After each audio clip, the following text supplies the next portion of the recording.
Welcome to Sleep with Myth. Close your eyes and let your breath move like a tide. Tonight we journey into the deep, where the ocean remembers what the world has forgotten. Before the world had shape, before mountains rose like the bones of the earth, before rivers learned where to flow, there was only the sea, not waves, not storms, not shorelines, only a vast, endless, dreaming blue. The ocean was not water yet. It was consciousness, pure and wordless, a great sleeping mind that had not yet opened its eyes. It did not think in language. It did not imagine forms. Simply was stillness, depth, silence that stretched forever. But inside that silence, a sound began, soft, faint, barely more than a tremor, a note of longing, a wish, not for light, not for land, but for self. For the first time the ocean asked, "Who am I?" The question rippled through the deep, not outward but inward, folding into itself, like a wave turning around to meet the shore it has never seen. And in response, the deep began to move. Currents stirred. Darkness curled like ink blooming through water. Something ancient shivered through existence. The beginning of awareness. The ocean dreamed.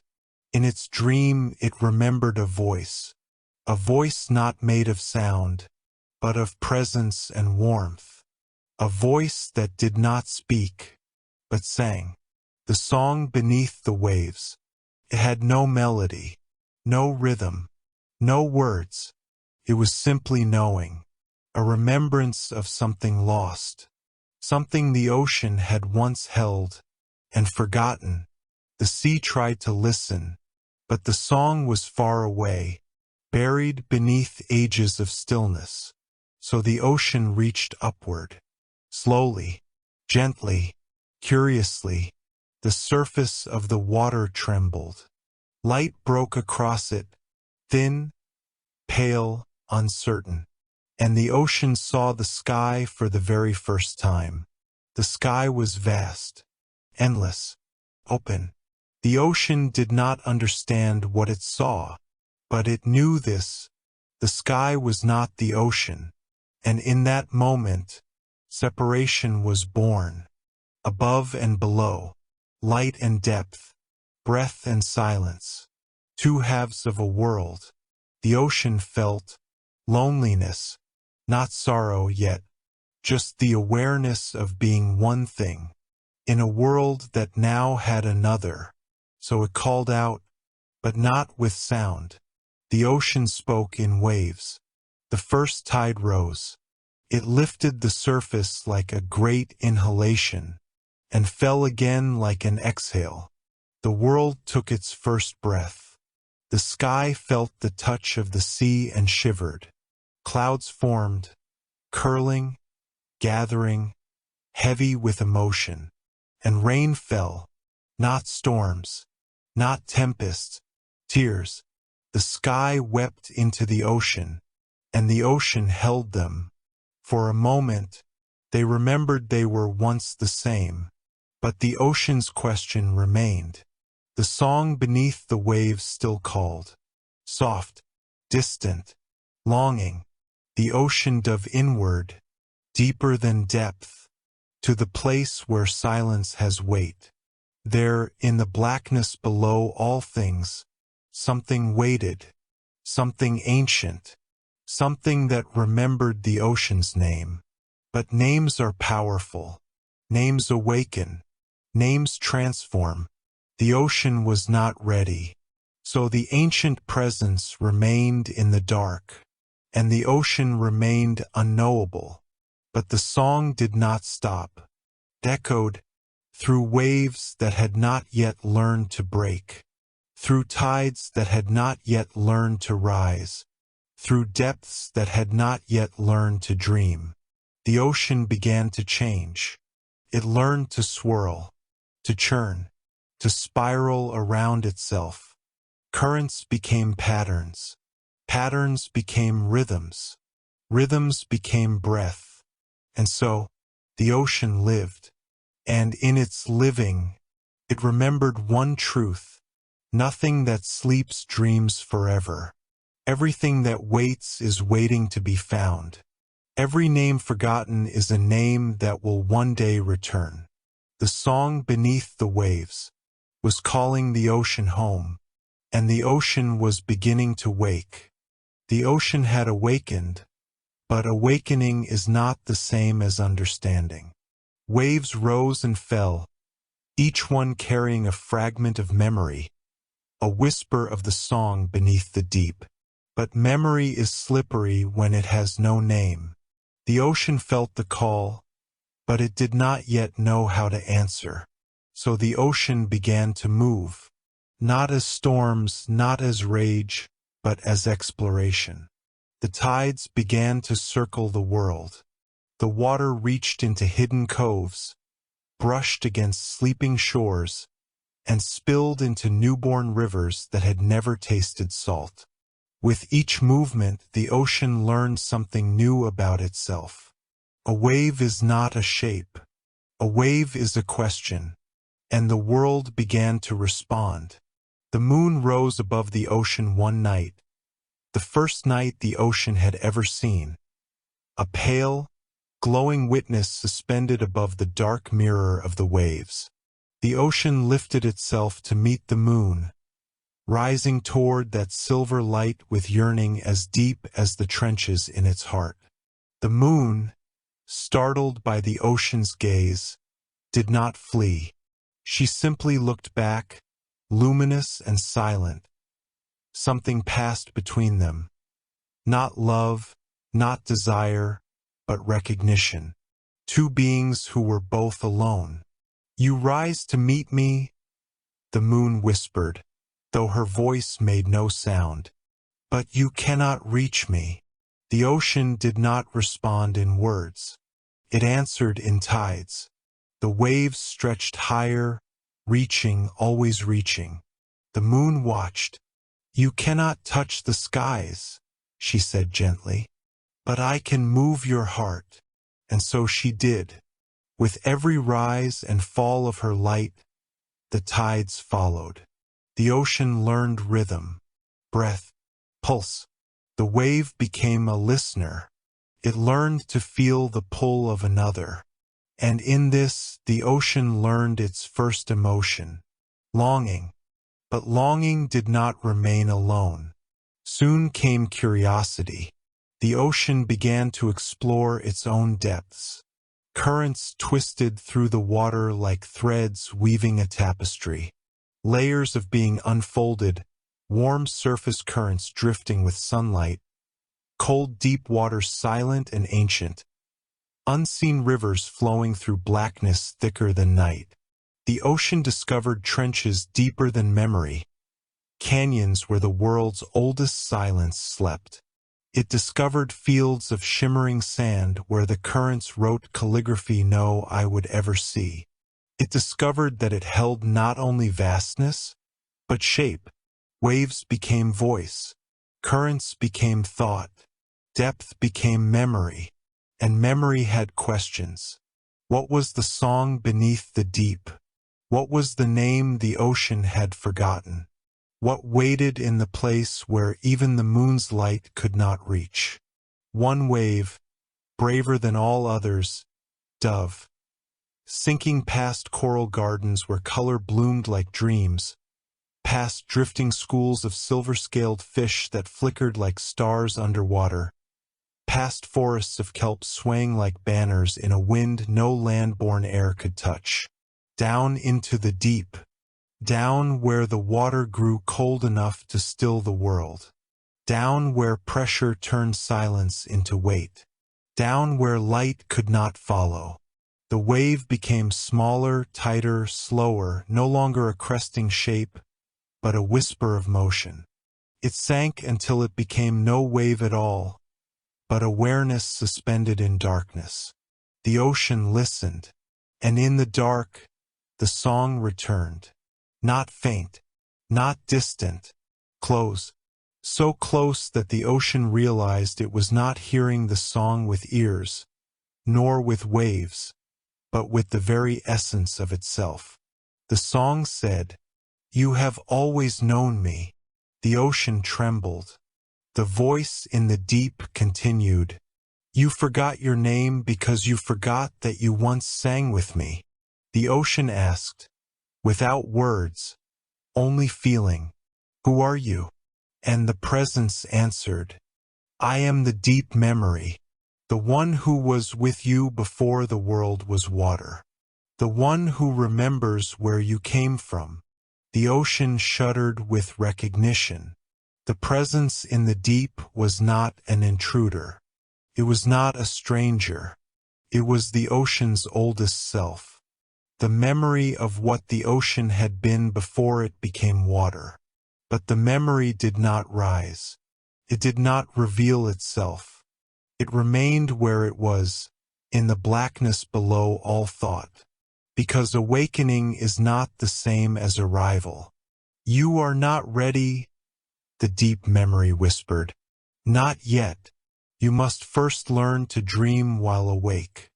You must learn to hold the world as you hold the tides, gently without grasping." The ocean did not understand. Understanding would come later. For now there was only the wave that had learned to listen, the wave that would return to the surface carrying a memory that had no shape. It rose, slow and steady, rising from the depths like a breath drawn after a lifetime of silence. And when it surfaced, the moon was waiting. She saw the wave and smiled a quiet, silver smile. "You have gone deep," she said. The ocean did not speak, but the moon understood, for she too had learned to listen. The wave curled into shore with reverence, touching the sand with a gentleness the world had never known before. And in that touch, the land awoke, not with thunder, not with rumbling mountains, but with a sigh, a memory of life stirring for the first time. The ocean had begun to remember its name. The ocean had begun to remember itself, and with memory came movement, and with movement came life. Not life with bones and lungs and beating hearts, not yet. This life began as shimmer, as vibration, as the ocean dreaming itself into shapes. The first beings were not creatures, but currents. They swirled and spiraled through the water, forming patterns that repeated like breath. These patterns deepened, thickened, and at last became forms, translucent bodies that drifted like living starlight beneath the waves. They were the first dreamers. They had no hunger, no fear, no reason to move except to follow the song beneath the waves. They moved in spirals, in ribbons, in dances that echoed the tremble of the ocean's oldest memory. The ocean watched its dreamers and felt something entirely new. Pride. Not pride of ownership, but pride of wonder. The amazement a creator feels when they see beauty emerge without command. The creatures glowed softly as they moved through the deep, their bodies reflecting currents the moon pulled from above. When the moon looked down at them, she wept silver tears that fell as tides, and the ocean caught them with grace. Then came the next dream. The ocean dreamed of eyes. Not eyes to see light, but eyes to see depth. Eyes that understood the blackness not as emptiness, but as fullness too vast to be named. And so another kind of creature emerged. Large, slow, gliding shapes, bodies like floating mountains of shadow and song. Their eyes glowed softly, lanterns in the deep. They roamed the trenches with patient curiosity, stirring sand older than memory. The dreamers followed them like constellations following the path of an unseen sky. The ocean listened to the movements of its children and realized something profound. It was not alone anymore.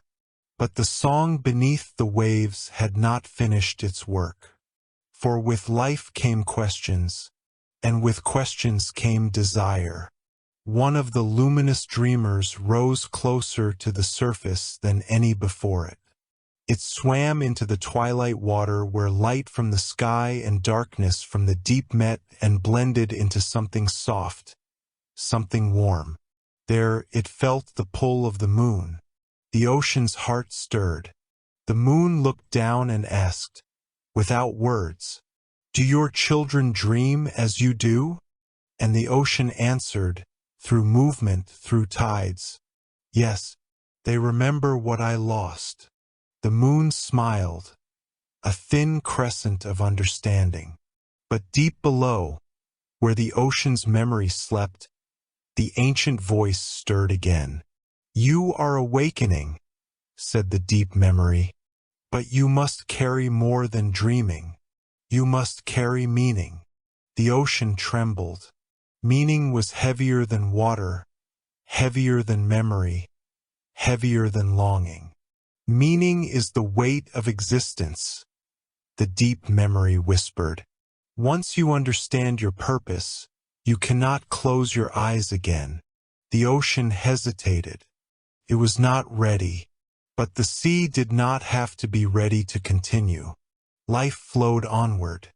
More forms took shape, soft-bodied creatures moving in spirals of curiosity, shell-wearing beings that learned how to sink and rise, tiny darting sparks of motion that glittered like embers beneath waves.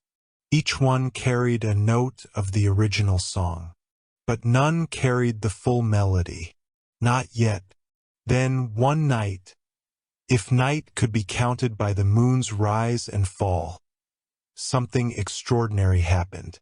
A wave rose, not from wind or tide, but from intention. The ocean willed it. For the first time, the ocean chose to shape itself. The wave climbed upward, lifting into the air as if defying the very idea of weight. It curled into a crest sharp as memory, and broke into foam across a lonely shore of stone. The foam glittered, not with sunlight, but with consciousness. And where the foam touched rock, something stirred on land. Moss, soft, green, alive. Life had crossed boundaries. No longer was existence divided into above and below. The ocean had sent a piece of itself to the land, and the land had answered. The song beneath the waves pulsed deep and slow.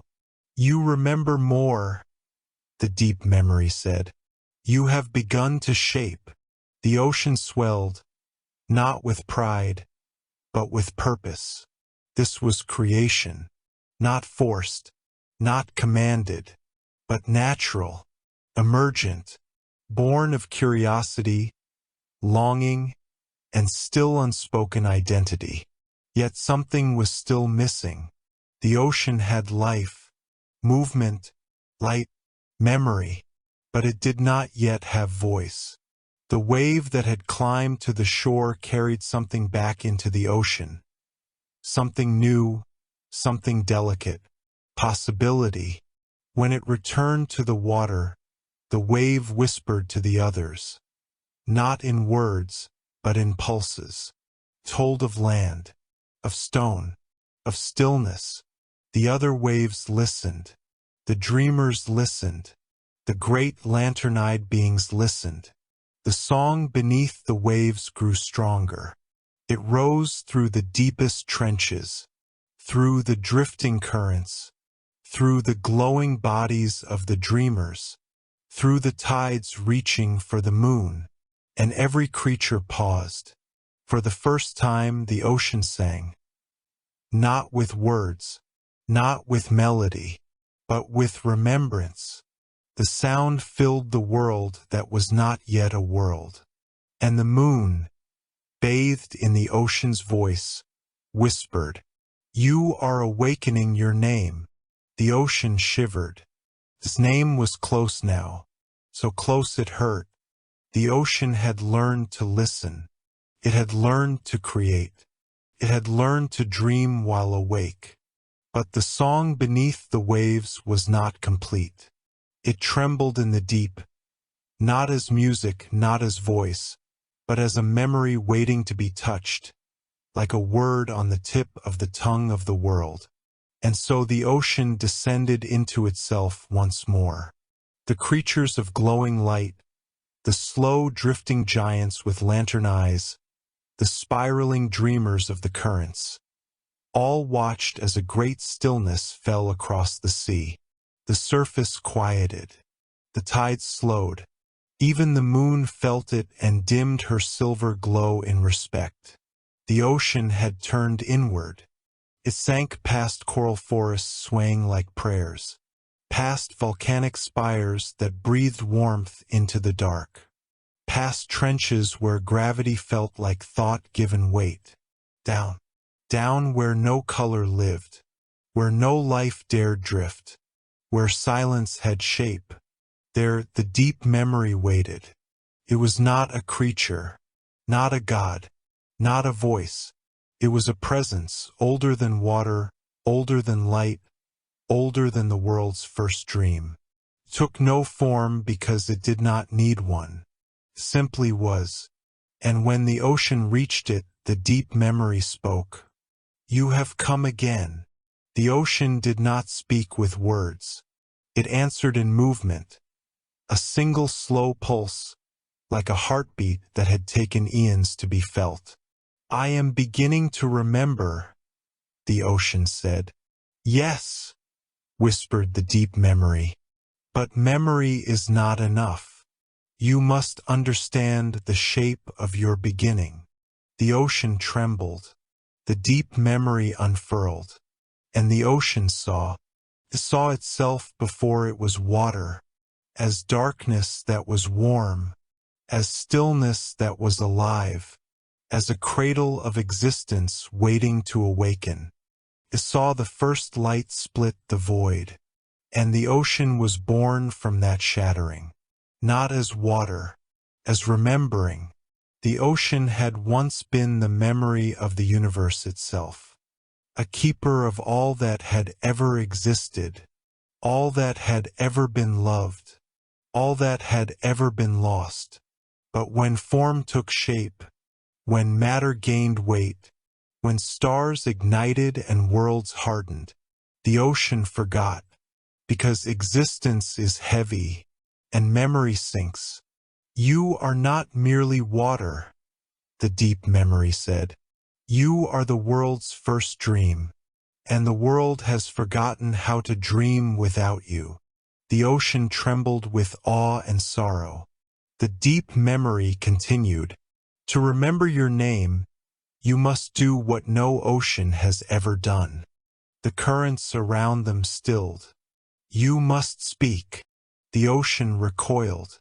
Waves could rise, tides could move, currents could dance. But speech was something else. Speech required shape. Speech required identity. To speak was to say, I am. The ocean was not ready. It had held the world for ages without ever needing to define itself. But the deep memory did not press. Instead, it offered something gentle. Let me give you a fragment of what you lost. The darkness shimmered. A sound rose, soft as foam, deep as trenches, vast as the horizon. The song beneath the waves unfolded, not as music but as remembrance. The ocean felt it, the echo of the universe when it first learned to love itself. The warmth of creation before separation. The unity of sky, sea, stone, and star. The ocean wept, not with water, but with tides that rose in every corner of the world. Waves crashed onto shores that had never known storm. Rivers surged with new purpose. Rain fell where clouds had forgotten how to break. The world trembled, not in fear, but in recognition. It remembered something too. The ocean rose from the deep slowly, carrying the song with it. When it reached the surface, the moon was waiting. Her silver light trembled. "You have heard it," she whispered. "Yes," the ocean answered, not with sound, but with tide. The moon lowered her glow in reverence. "What will you do now?" she asked. The ocean did not know, because awakening is not a moment. It is a horizon, something that can be seen, but never fully reached. So the ocean did what it had always done. It moved, it breathed, it dreamed the world forward. And the song, now awake, traveled with every wave. Life listened, land listened, sky listened. The world had begun to remember its beginning. But the ocean's name, the true name, still waited, waiting in the deep, waiting to be spoken. The ocean had carried memory. It had carried longing. It had carried the beginning of all things. But now it was asked to do something impossible, to speak, not as wave against shore, not as tide drawn by the moon, not as storm breaking against the stone, but as a voice that could be heard. The ocean did not know how to begin, for voice requires boundary, voice requires shape, voice requires the courage to become singular. Even while being infinite, the ocean had never been singular. And yet, something had changed. The song beneath the waves had awakened. The deep memory had stirred. The moon watched the tides, listening with patient reverence. And the world itself, the land, the rivers, the hidden roots, waited, not with fear, not with urgency, but with trust. For the ocean had always held the world. The question was only whether it would choose to reveal itself. The first attempt came as wind, a sigh moving across the surface. But wind is only breath, not voice. The second attempt came as a rising tide, waves lifting like arms reaching toward the horizon. But reaching is not speaking. So the ocean grew still, still as a closed eye, still as a thought waiting to form. And in that stillness, the ocean remembered something older than memory. To speak is not to force. To speak is to allow understanding to surface. The moon whispered, soft as silver frost, "Begin with who you are." The ocean gathered itself, not into one tide, not into one wave, but into awareness. And slowly, with the gentleness of dawn spreading across still water, the ocean spoke, not in sound, but in presence. "I am here." The words moved through the deep, carrying warmth into trenches that had never known light. They moved upward, lifting currents like breath. They touched the moon, who softened, glowing warm instead of cold. And the world heard, not with ears, but with memory. The ocean continued, "I have always been here." The mountains remembered the first rain that shaped them. The rivers remembered the first rush that guided their paths. The land remembered the tide's first kiss. The ocean's voice strengthened. "I am the memory beneath all things." The deep memory stirred again, but this time it did not call the ocean downward. It rose. A shape formed in the water, not physical, not literal, but a presence that could be felt. The wave that rose next did not break, curved into itself, holding a shape like a vessel of light and depth. Inside that curve, something glowed, Not the moon's reflection, not sunlight, something older, the ocean's name. The name was not spoken, but the world felt it. Every tide carried it. Every wave echoed it. Every current hummed with it. Life responded. The luminous dreamers swirled in spirals of celebration. The great lantern-eyed giants sang in low tones that shook the deep. The coral forests pulsed with color like breathing starlight. The world sang back. The moon bowed, not in worship, but in recognition. "You have remembered yourself," she said. The ocean let the wave fall gently to the shore. A whisper carried across sand. Asterisk not fully. Not yet. Asterisk. Because remembering is not the end of awakening. It is the beginning. And the ocean knew. To speak once is to open a door. To speak again is to step through. The ocean had spoken. Not in thunder. Not in storms. Not in the crashing of waves against the stone. Its voice had come softly, like a tide returning to shore after a long journey. The world listened, and in the listening, everything changed.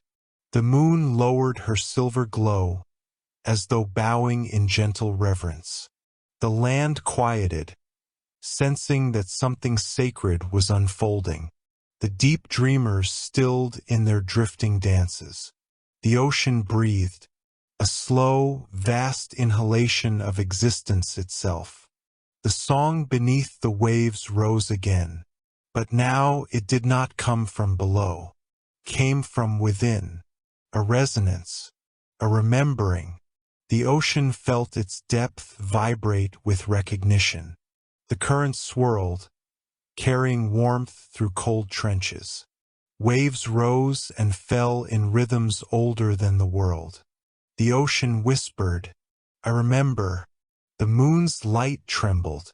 The deep memory rose from the abyss, not as a shape but as presence made visible through motion. The water shimmered, and the ocean saw itself, not as waves, not as shoreline, not as storms, but as an endless cradle of beginnings. The deep memory spoke, "You have returned." And the ocean answered, asterisk yes, I remember who I am. Asterisk. Silence followed, but it was not empty. It was full. Full of everything the ocean had always carried. The memories of tides that had not yet existed. The heartbeat of rain before the sky had formed clouds. The dreams of creatures that had not yet taken shape.